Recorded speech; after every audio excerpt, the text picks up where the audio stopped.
Hello everyone, this is John. I warmly welcome you all to my YouTube channel John's English Academy. ఈ రోజు సెషన్లో మనం text బుక్స్లో ఉన్నటువంటి ఆర్టికల్స్కి సంబంధించినటువంటి క్వశ్చన్స్ చూద్దాం. మొత్తం అప్ టు 10th క్లాస్ వరకు ఉన్నటువంటి ఆర్టికల్స్ క్వశ్చన్స్ని చూద్దాం. దాని ఎక్స్ప్లెనేషన్ ఇస్తాను. చాలా ఈజీ బిట్స్. గతంలో మీరు ప్రిపోజిషన్స్కి సంబంధించినటువంటి బిట్స్ కూడా చూస్తుంటారు టెక్స్ట్ బుక్కి సంబంధించి. ఆర్టికల్స్కి సంబంధించినటువంటి బిట్స్ని ఈ సెషన్లో చూద్దాం.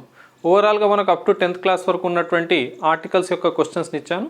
ఇందులో చాలా ఈజీ క్వశ్చన్స్ ఉంటాయి, 1 or 2 కొంచెం డిఫికల్ట్ క్వశ్చన్స్ ఉంటాయి.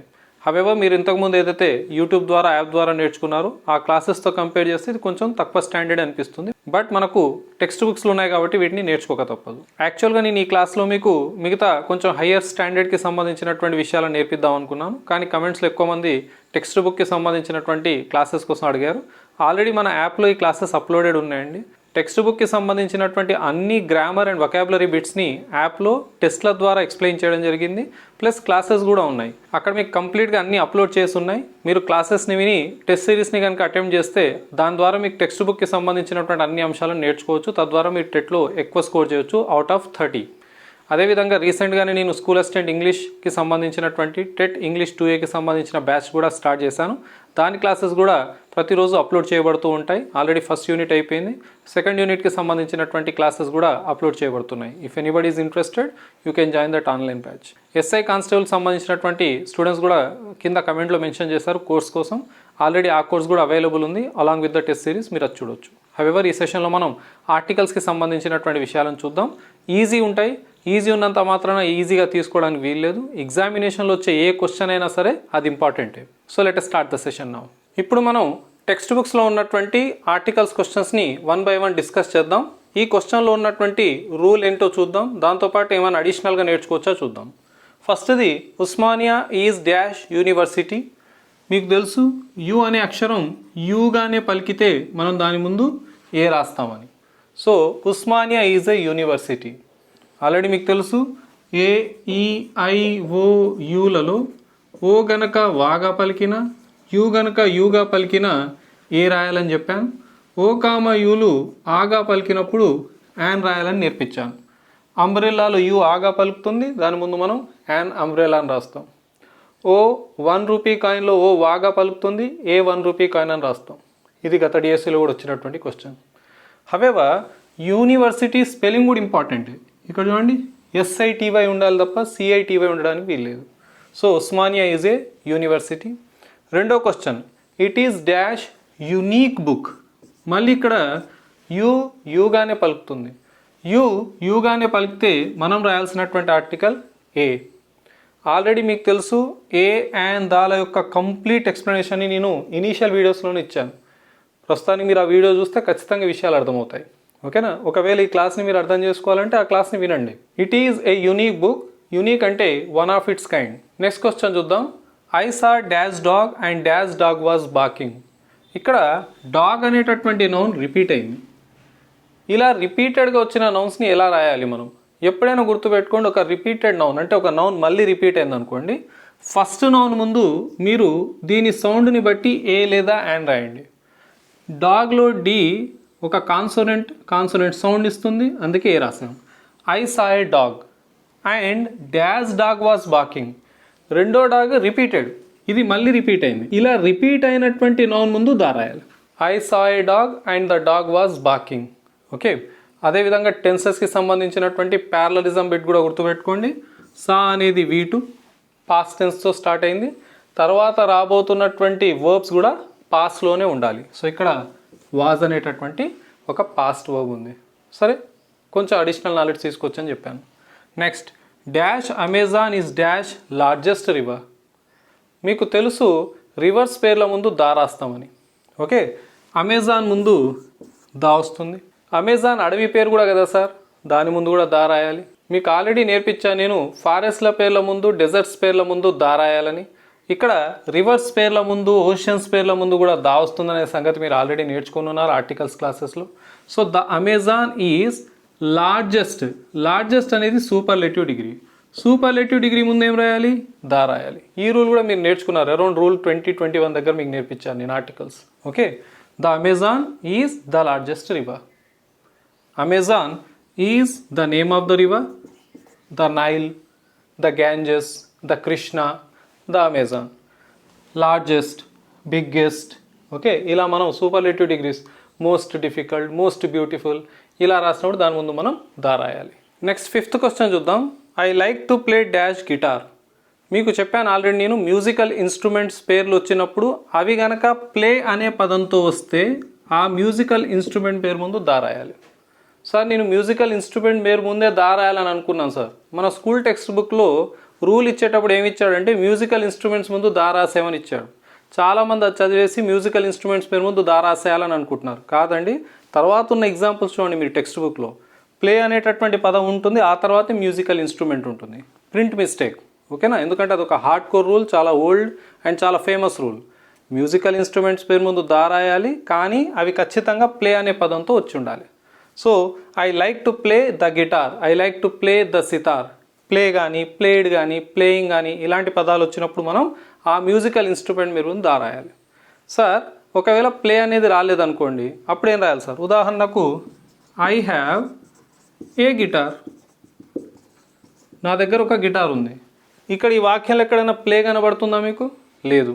అలాంటప్పుడు మీరు ఈ గిటార్ అనే మ్యూజికల్ ఇన్స్ట్రుమెంట్ ముందు దా రాయాల్సిన అవసరం లేదు.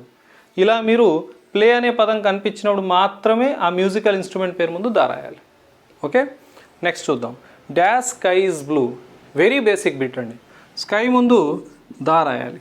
యునీక్ నౌన్స్ ముందు దా రాయాలండి. The sun, the moon, the sky ఇలాంటి పదాలు వచ్చినప్పుడు మనం దాని ముందు దా రాస్తాం. దీన్ని యునీక్ నౌన్గా, అంటే ఇంకొక ఆకాశం లేదు, అలాంటి వాటి ముందు మనం దా అనేటటువంటి ఆర్టికల్ని రాయాలి. So very basic bit, the sky is blue. Tagore received dash Nobel prize. దయచేసి దీని ప్రొనౌన్సియేషన్ మీరు సరి చేసుకోవాలి. నోబెల్ ప్రైజ్ కాదండి, Nobel prize. Okay, so first చాలామంది దాన్ని రాంగ్గా పలుకుతుంటారు, సరి చేసుకోండి. నోబెల్ ప్రైజ్ దాని ముందు మనం దా రాస్తామండి. అవార్డుల పేర్ల ముందు, ప్రైజ్ల పేర్ల ముందు, టైటిల్స్ ముందు మనం దా రాస్తాం. The Padma Bhushan, the Bharat Ratna, the Nobel prize, the Oscar award, the Nandi award ఇలా మనం అవార్డులు, ప్రైజ్ల పేర్ల ముందు దా రాయాలని గమనించండి. 7 క్వశ్చన్స్ ఉన్నాయి. రూల్స్ ప్రకారం నేర్చుకుంటూ రూల్స్ని దాంట్లో అప్లై చేస్తూ మనం డిస్కస్ చేసాం. జాగ్రత్త అవి చూడండి. దీని తర్వాత మిగతా బిట్స్ చూద్దాం. ఇప్పుడు 8th బిట్ చూద్దాం. Ravi Varma was dash famous painter. Ravi Varma ఒక ఫేమస్ పెయింటర్. ఎఫ్ అనేది ఒక కాన్సోనెంట్ సౌండ్ ఇస్తుంది, దాని ముందు ఏ రాయాలి. ఓ డౌట్ వస్తుంది సార్, ద ఫేమస్ పెయింటర్ అనొచ్చు కదా అని. రవివర్మ ఒక్కడే కాదు కదండి ఫేమస్ పెయింటర్, చాలామంది ఉన్నారు, అందులో ఆయన ఒకడు. So A famous painter. Basic question, basic answer. Never complicate, basic things. Next, English is dash international language. English అనేటటువంటిది భాష. భాష ముందు ఆర్టికల్ రాదు, సో ఎలాగో ఇక్కడ ఆర్టికల్ లేదు. English is dash international language. ఇది ఐ వావెల్ సౌండ్ ఇస్తుంది. వావెల్ సౌండ్ ఇచ్చినప్పుడు మనం రాయాల్సింది ఏంటి? An international language. Next, dash sun is a star. Sun అనేటటువంటిది యూనిక్ నౌన్, ఆల్రెడీ డిస్కస్ చేసాం. దీని ముందు మనం రాయాల్సింది ద. ఓకే, ఇంకో విషయం గుర్తుపెట్టుకోండి, స్టార్ అని వచ్చినప్పుడు ఏ పెట్టండి, తప్పలేదు. స్టార్స్ అని వచ్చినప్పుడు మాత్రం దా రాయండి. ఇది ఒక విషయం గమనించాలి. Done. Next, dash earth revolves round dash sun. Earth అనేటటువంటిది మళ్ళీ ఒక యూనిక్ నౌన్. దీని ముందు మనం the earth revolves round sun అనేది ఇంకొక యూనిక్ నౌన్, అందుకే దాని ముందు the. Okay, the earth revolves round the sun. He is dash expert in robotics. Robotics ముందు దా రాయొచ్చా సార్? రాయకూడదు. ఏదైనా సబ్జెక్టు ముందు ఎలాంటి ఆర్టికల్ ఉండదు. ఓకే, సో రోబోటిక్స్ ముందు ఎలాంటి ఆర్టికల్ లేదు. He is an expert.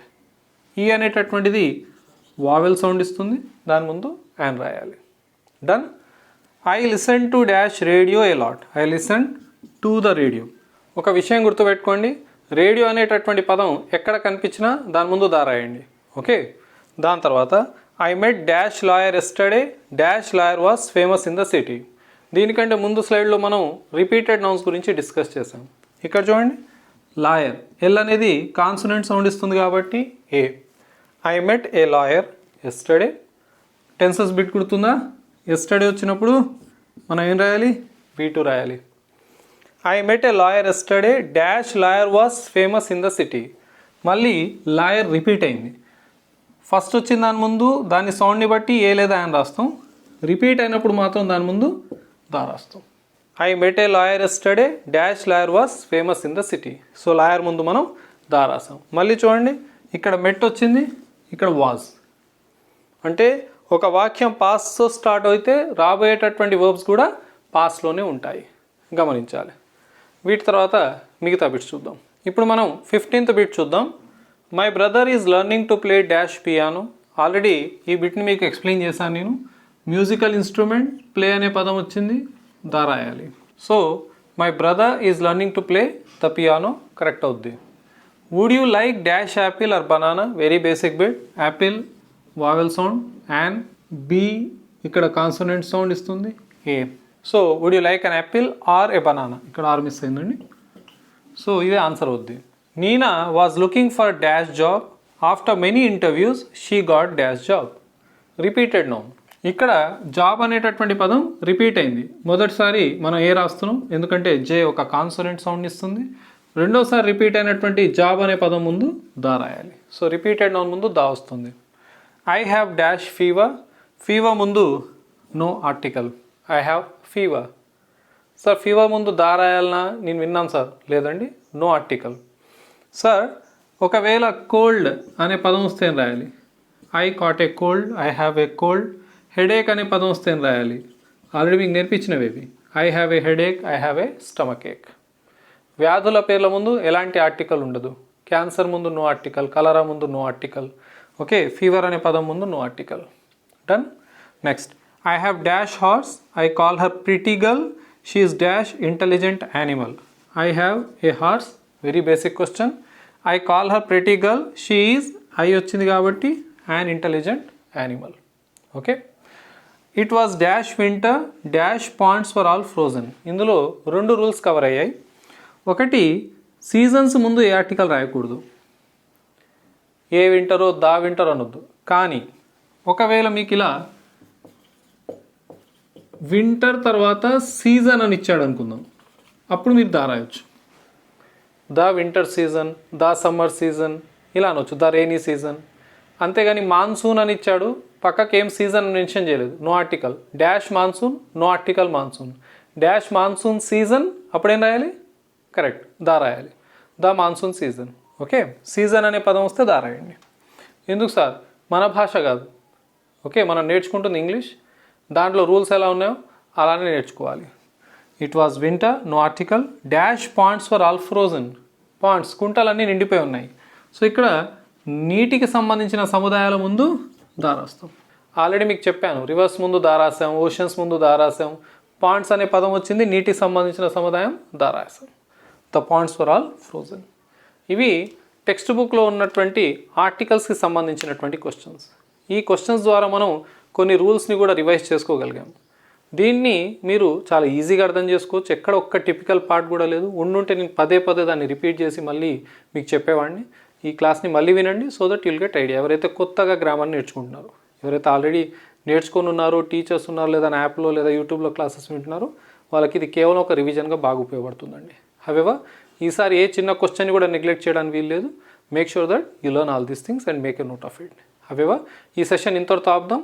ఈ క్లాస్ మీకు నచ్చినట్లయితే లైక్ చేయండి. మీ ఫ్రెండ్స్ ఎవరైనా కాంపిటేటివ్ ఎగ్జామినేషన్స్ కోసం ప్రిపేర్ అవుతుంటే వాళ్ళకి తప్పకుండా షేర్ చేయండి.